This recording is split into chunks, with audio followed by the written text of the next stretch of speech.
Good afternoon, everyone. In today's lesson, we're going to be talking about APA formatting for citations. That is how to use the APA style guide to format your quotations and paraphrases. It's what I like to call Citations 3.0. Now, before we get started with this, we're going to do a quick review from lesson number 1 to make sure that, that you understand it and remember it. Lesson number 1 was the essentials for handling sources. One key takeaway for that is that quotes and paraphrases are actually handled the same way. Both quotes and paraphrases need to be integrated in your paper through sandwiches. That is, you need to have an introduction, which is sometimes called the top slice. You need to have the quote or paraphrase, that's considered the meat. And then you need to explain or analyze the paraphrase, and that's considered the bottom slice. So here's an example to show you what I'm talking about. The red text is the introduction, the green text is the quote or paraphrase, and the blue text is the explanation or analysis. The second key takeaway from that lesson is that the introduction to the quote or paraphrase needs to contain a signal phrase to alert the reader that you are referencing someone else. I'll give you an example to show you what I'm talking about. In this case, the signal phrase is written in red. It's the same one for both a quotation or a paraphrase. And it is according to Sheryl Sandberg and Lean In. And again, what that signal phrase does is it names the author. It gives me some key information about that source. And it alerts the reader that they're entering the realm of somebody else's words. The third key takeaway is that both quotes and paraphrases need to end in a parenthetical page citation. And again, if you'll look at the red text, I'll show you what I mean. On the left-hand side is the quote, there's a parenthetical page citation. On the right-hand side is a paraphrase, and there's the same parenthetical page citation. And finally, as a reminder, the intellectual work of your paper is largely going to be found in the way that you demonstrate the research that you've done. That is, in your ability to synthesize your research or in your ability to analyze your research. And thus considered, the bottom slice of those quotation sandwiches are one key place where you're going to be showing your intellectual work. And again, I'll give you an example. It's the same paragraph that we've been looking at for the last couple of days. And the red text is the analysis of the quotation. And in that analysis is where I start to provide connections for the reader.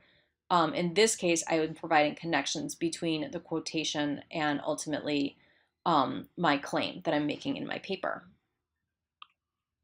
All right, now we're going to move into thinking about how to use the APA. It's the style guide for handling citations that most social sciences and health sciences utilize. And that's actually why we're learning it, because so many of you will probably end up in a social science major or a health sciences major. So here's the basics of what you need to know about APA. APA follows what's called an author date system. That means that you will name the author and the date of your source in the body of your essay before quoting or paraphrasing that source. You'll also include a works cited page so that your reader can look up your full citation information at the end of the paper. And the author date system is really the key difference between APA and MLA. MLA is the citation system you likely learned in high school and that we've largely been working with this semester. In MLA, you're following not an author date system, but rather an author title system. I'll show you what I mean. On the left-hand side of this slide is the paragraph that we've been working with in MLA style. So here I write, according to Sheryl Sandberg and Lean In, many women in the U.S. find it difficult to manage work and childcare within traditional employment structures, and then I offer the quote. And what you'll notice is that I've included the author's full name and also the title of her work by way of introduction. Alternatively, take a look at the APA style first paragraph. It's basically the same paragraph, but look at the differences. According to S. Sandberg in Lean In, 2013, Many women in the US find it difficult to manage work and childcare within traditional employment structures. So, same words, but here I'm giving the author's name. I have included the title, but it's actually optional. And I've also included the publication date of that title. All right, so let's get into some details regarding APA formatting. The first thing I want to talk to you about is how to handle the author, title, and date of your source in the body of your paper. So first things first, the first time you mention a source, you need to give the first initial of their name and their last name, and then you're going to give the date of their work in parentheses. The next time you mention that source, and all subsequent times thereafter, you will refer to them by last name only, and you will also include the date of their work. Here's an example of the first time that you refer to a source. It's written in red. What you'll notice is I've only included the first initial of Sheryl Sandberg's name, so S. Sandberg, first initial, last name. And then I've included the publication date for Lean In, which is 2013, in parentheses right next to her. Now take a look at how I could reference Sheryl Sandberg later in my paper. In the first paragraph is that first reference, S. Sandberg 2015. Now let's take a look at the second reference, which is at the bottom written in red. If the first reference writes according to S. Sandberg 2013, the second reference will just say as Sandberg 2013 points out. So here I'm only giving her last name. All right, now that we have the author's name discussed, let's talk about handling the title of your paper, or the title of your source. First, it's optional to name the title of your source in the body of your paper in APA style. If you decide that you would like to include the title, here's some rules that you need to follow. A, everything in the title should be capitalized except for prepositions and article adjectives. B, the titles of short works should be placed in quotation marks. Short works include things like articles from journals, newspapers, or books, poems, short stories, and television episodes. So for example, I would put the title to Gerald Graff's short article, Hidden Intellectualism, in quotation marks. And C, the title to longer works should be italicized. This includes books, edited editions, films, and television series. So, for example, Sheryl Sandberg's book is italicized, and that book title is Women, Work, and the Will to Lead. I will give you an example to show you what I'm talking about. Here I am referring to Sheryl Sandberg for the first time. So I'm including her first initial and her last name, S. Sandberg, I'm going to give the full title to her work here, Lean In, Women, Work, and the Will to Lead. The title is italicized. And then I'm going to include the date of publication, which is 2013. All right. Now, the third issue is handling quotations within your paper in APA. And there's 4 points to bear in mind. First is that quotation marks should go around quoted material. Second is that quotation should end with a parenthetical page or paragraph citation or reference. And the parenthetical citation goes immediately after the quote or the paraphrase. Third is that the parenthetical citation should include either P for page number or para for paragraph. And you're probably going to find that you're going to be referring to paragraph numbers more often when you're using electronic resources, typically because electronic resources don't contain page numbers. And finally, the punctuation for the sentence should go right after the parenthetical citation. Punctuation is something that causes a lot of students confusion. And I oftentimes find that students will put, a quotation mark and then a period, or a period or a comma will go in sort of a strange place within the quote. It, in fact, should go after the parenthetical page citation. So I'll give you an example to show you what I'm talking about. In green, you'll notice are the quotation marks, and they are around Sheryl Sandberg's quote. Too few workplaces offer the flexibility and access to childcare and parental leave that are necessary for pursuing a career while raising family. Then in blue is the parenthetical citation. Because Sheryl Sandberg has written a book, she had page numbers. So here I put P period and then 8 because the citation occurred on page 8. And then last, you'll notice that the period is in red and it comes right after the parenthetical citation.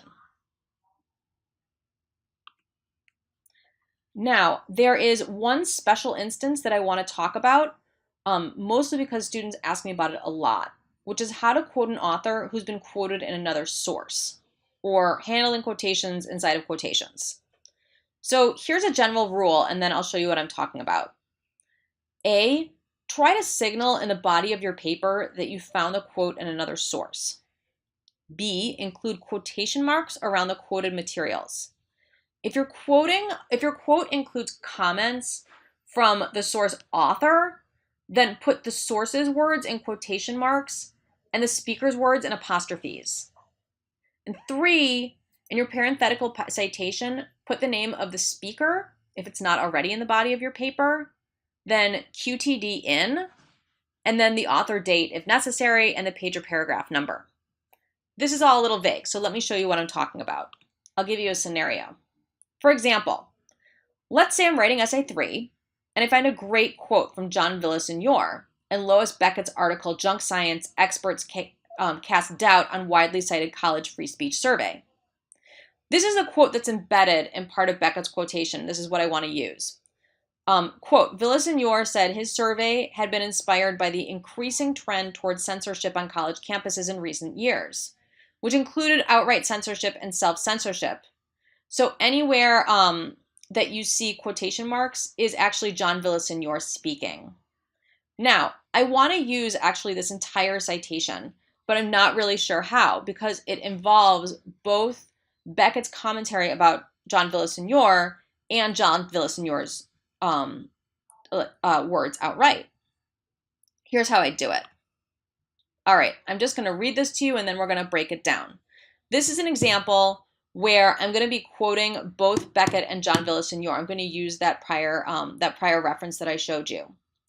It reads, L. Beckett, 2017, contextualizes the furor surrounding John Villaseñor's survey of college students' views on free speech by thinking about the survey designer's intentions. Villaseñor said his survey had been inspired by the increasing trend toward censorship on college campuses in recent years, which included outright censorship and, quote, self-censorship. Para 8. All right, so what you'll notice here is I have included Beckett's name in the introduction to the quote so that my reader knows that, that I'm going to be talking about Beckett and also John Villaseñor. The red quotation mark are the quotation marks that should go around that entire quote, and that quote involves both Beckett's words, Villaseñor said his survey had been inspired by the, and also John Villaseñor's words, increasing trend toward censorship on college campuses in recent years.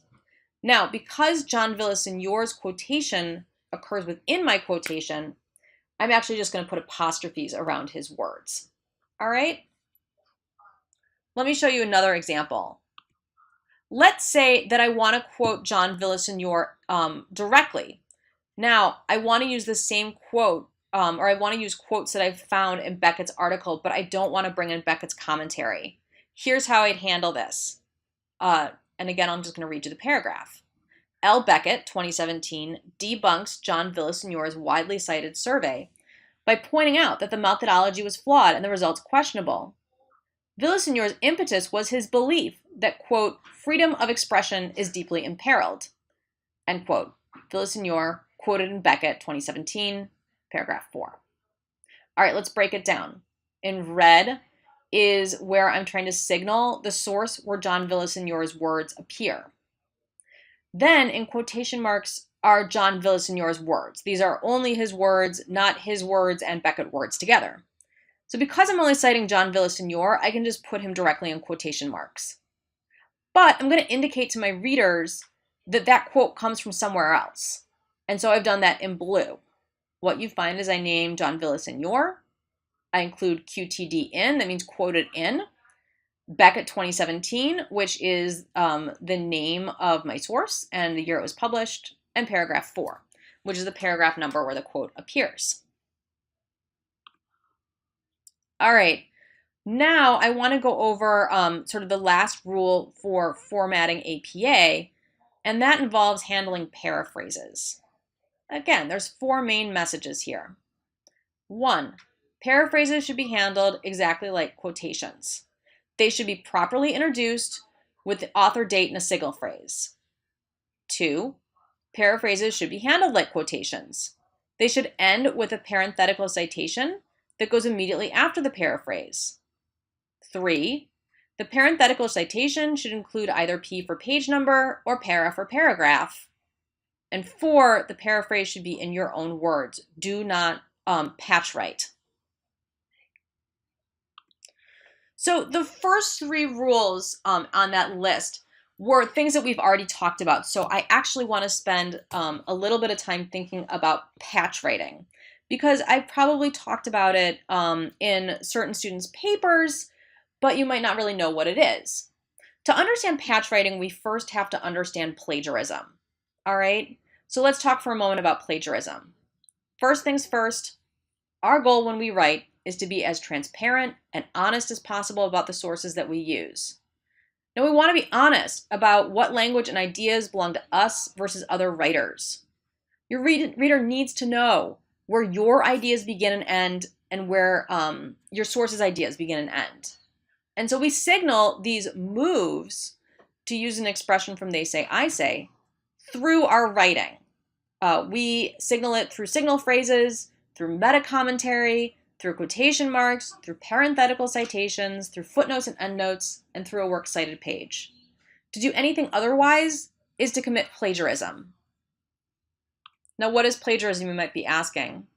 Plagiarism is, in essence, where we take another author's words or ideas and we use them as our own. In other words, plagiarism is theft. So just as we wouldn't go and steal a sweater from a department store, we don't want to steal another author's words or ideas. In general, plagiarism takes 3 forms. The first form is cheating, which is buying or borrowing somebody else's words and passing them off as your own. For example, this might include purchasing a paper online, or using portions of a paper found online, having someone else write a paper for you, or even submitting work that you've written for another class. The second form is non-attribution. And this is where you're writing a paper and you use another source, but you do not acknowledge it. This source can be either a published or unpublished work, and this includes things that you've found on the internet. Non-acknowledgement can mean that the source either isn't quoted, i.e. the source's words and ideas are just integrated into your paper and then passed off as though they were your own, or it can mean that the source is not cited. That is, that you might have quoted the source, but you haven't included any information about the source. We don't know who the author is, what the title is, where it appeared, or any kind of publication information about it. And please note that non-attribution is actually considered plagiarism, whether it's intentional or not. And the final instance of plagiarism is patch writing. And this is where you adopt the language and syntax of your source. Basically, you kind of hew too closely to your original source. And this occurs for a variety of reasons. Sometimes students sort of forget when they're transcribing or when they're taking notes on something. They're not really sure how to engage with a source. Or, for whatever reason, they are really just not paying attention to the difference between their language and that of their source. So I'll give you an example of what it looks like. On the left-hand side is the original quotation from Sheryl Sandberg's Lean In. That quotation is, "Too few workplaces offer the flexibility and access to childcare and parental leave that are necessary for pursuing a career while raising a child." On the right-hand side, it is an example of a paragraph with patch writing. And I've included Sheryl Sandberg's words in blue and my own words in red. So I'll just read that portion. Well, I'll read the whole thing. According to Sheryl Sandberg in Lean In, many women in the U.S. find it difficult to manage work and childcare within traditional employment structures. As she points out, Many workplaces lack flexibility or access to childcare and parental leave, which are things that women need for pursuing a career while raising a family. Now, what you'll notice is that I have not outright stolen, Sheryl Sandberg's words and tried to pass them off as my own, but my language is incredibly similar to that, the language of Sheryl Sandberg. And you can see it just based on the sheer number of blue words that match up to Sheryl Sandberg's words, also in blue. I'm using similar phrases to what she's used. Things like access to childcare, parental leave, pursuing a career, raising a family. And so this becomes patch writing because it just really is too similar to Sheryl Sandberg's language. So I'll give you an example of what a paragraph with a proper paraphrase might look like. That's on the right-hand side. Same quote. According to Sheryl Sandberg in Lean In, many women in the U.S. find it difficult to manage work and childcare within traditional employment structures. As she points out, these environments typically do not offer flexible schedules, childcare resources, and/or maternity leave, policies that most working parents will need. Now, let's take a look to see what makes this a proper paraphrase. What I've done is I've put the original quotation on the left-hand side of the slide, the patch writing in the middle, and the proper paraphrase on the right-hand side. Now, a couple of things make this paraphrase proper. One is that I include the signal phrase as she points out. The other thing that I'm doing is trying to differentiate my language from hers. So instead of flexibility, I write in flexible schedules. Instead of access to childcare, I write childcare resources. And instead of parental leave, I write in maternity leave. And then instead of pursuing a career while raising a family, I write things that working parents will need. Those differences are crucial because what I'm doing is I'm ultimately paraphrasing her writing, that is expressing the ideas that her writing is representing, but I'm really doing it in my own language, that in a language that's differentiated from what it is that she's saying.